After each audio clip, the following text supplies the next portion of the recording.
अस्सलाम वालेकुम दोस्तों।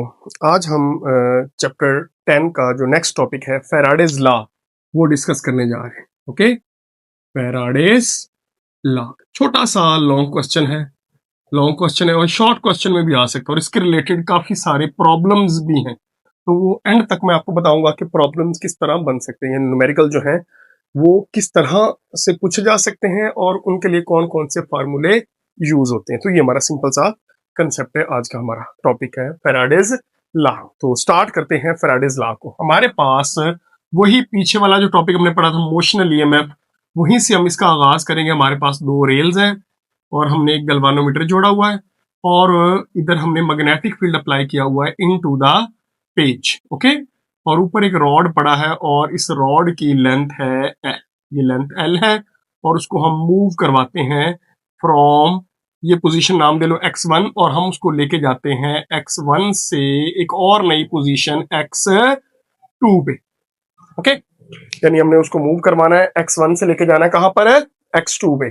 तो ये जो डिस्टेंस कवर होगा यहां तक उसको बोलते हैं डेल्टा x, और बच्चे डेल्टा x होता है x2 माइनस x1, यानी इसमें से इसको क्या कर दो माइनस, तो ये हमारे पास डिस्टेंस कवर्ड होता है। तो कुछ यूं स्टोरी है, ये कंडक्टर है मैग्नेटिक फील्ड के अंदर पड़ा है, हम इसको मूव करवाते हैं और मूव करवाने से आपको पता है, हमने लास्ट लेक्चर में पढ़ा है कि इसमें इंड्यूस्ड ईएमएफ और इंड्यूस्ड करंट पैदा होता है। वो जो इंड्यूस्ड ईएमएफ पैदा होती है वो कुछ यूं होती है minus V B L sine theta, और एंगल 90 है तो ये हमारे पास साइन 91 होता है, तो ये बन गया वी बी एल, ये हमारे पास इंड्यूस्ड ईएमएफ है।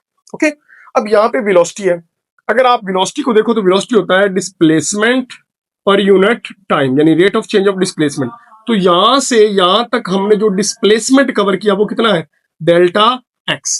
तो ये हमारे पास जो फॉर्मूला बन जाएगा वेलोसिटी की जगह आ जाएगा delta x over delta T, ये हमारे पास है। अब जो डेल्टा एक्स है उसको एल से मल्टीप्लाई करो, यानी ये डेल्टा एक्स और ये लेंथ एल, तो ये मिलके बनाता है एरिया, यानी लेंथ इंटू विड्थ, तो इसको बोलते हैं डेल्टा ए। तो हमारा अब जो रिलेशन है वो यूं बन जाएगा माइनस डेल्टा ए साथ क्या आ गया बी ओवर डेल्टा टी। अगर याद हो, आप लोगों ने फ्लक्स का फार्मूला पढ़ा है, बी डॉट ए याद होगा। अगर एरिया चेंज हो रहा है इसका मतलब फ्लक्स भी क्या होगा, चेंज। तो बी डेल्टा ए की जगह मैं क्या पुट कर सकता हूं, डेल्टा फाई, तो ये हमारे पास बन गया minus delta phi over delta T. तो ये हमारा फैराडेज लॉ आ गया। ये हमारे पास एक लूप है।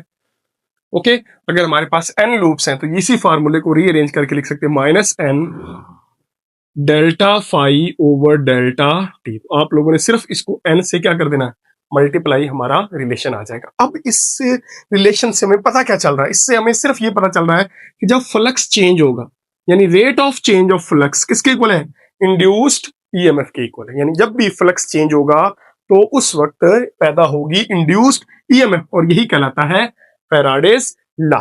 ओके, तो फैराडेज लॉ में क्या बताता है, rate of change of flux is equal to induced EMF, यानी वो किसके इक्वल है, इंड्यूस्ड ईएमएफ के इक्वल है। तो यहां पे बच्चों हुआ क्या, अब स्टोरी सुनना ध्यान से, ये कैसे वर्क करता है। ये लाइंस जा रही है हमारी मैग्नेटिक फील्ड लाइंस इस तरह, अब इतने एरिया में से गुजर रही है, फॉर एग्जांपल 50। अब मैं इसको मूव करवा रहा हूं, एरिया बढ़ रहा है तो नंबर ऑफ लाइंस की तादाद भी बढ़ रही है। जब नंबर ऑफ लाइंस की तादाद बढ़ेगी तो इसका मतलब है फ्लक्स क्या होगा, चेंज। जब फ्लक्स चेंज होगा तो क्या पैदा होगी, इंड्यूस्ड ईएमएफ पैदा होगी। ओके, ये सिंपल सा हमारा कंसेप्ट है कि फ्लक्स के चेंज होने से पैदा होती है इंड्यूस्ड ईएमएफ, और इसी को हम नाम देते हैं फैराडेज लॉ का। ये हमारा एक सिंपल सा टॉपिक है जो हमने सॉल्व कर लिया। अब इसके रिलेटेड न्यूमेरिकल क्या बनते हैं, तो अब इस फार्मूले को देखो, minus N delta phi over delta T, वो सीधे सीधे यूं नहीं देगा, आपको मैग्नेटिक फील्ड की फॉर्म में देगा। तो आप एन जो है फाई की जगह पुट करोगे B A cos theta over delta T, इस तरह आ सकता है। अगर एरिया गिवन हो तो ये फार्मूला लगेगा, लेकिन एरिया और रेडियस गिवन हो, यानी हमारे पास कॉइल है और उसका रेडियस गिवन है, तो हमारे पास ये फार्मूला चेंज हो जाएगा। बी एरिया होता है वायर का pi R square cos theta over T. तो इस तरह ला तादाद न्यूमेरिकल सॉल्व किए जा सकते हैं। एक और चीज बता दूं कि सवाल आता है delta phi over delta T, इसका यूनिट क्या है? ओके, तो ये बच्चे बड़े कंफ्यूज होते हैं कि भाई इसका यूनिट क्या है। तो ये देखो, ये किसके इक्वल है? ईएमएफ के, और ईएमएफ का यूनिट आपको पता है क्या होता है? वोल्ट। तो याद रखना बच्चे, इसका यूनिट भी क्या होता है? वोल्ट। आप कहोगे वो कैसे आया, तो वो भी हम निकाल लेते हैं। फ्लक्स का यूनिट होता है वेबर, टाइम का सेकंड। तो वेबर जो है वो आपको पता होना चाहिए, वो होता है न्यूटन मीटर पर एम्पेयर ओवर सेकंड।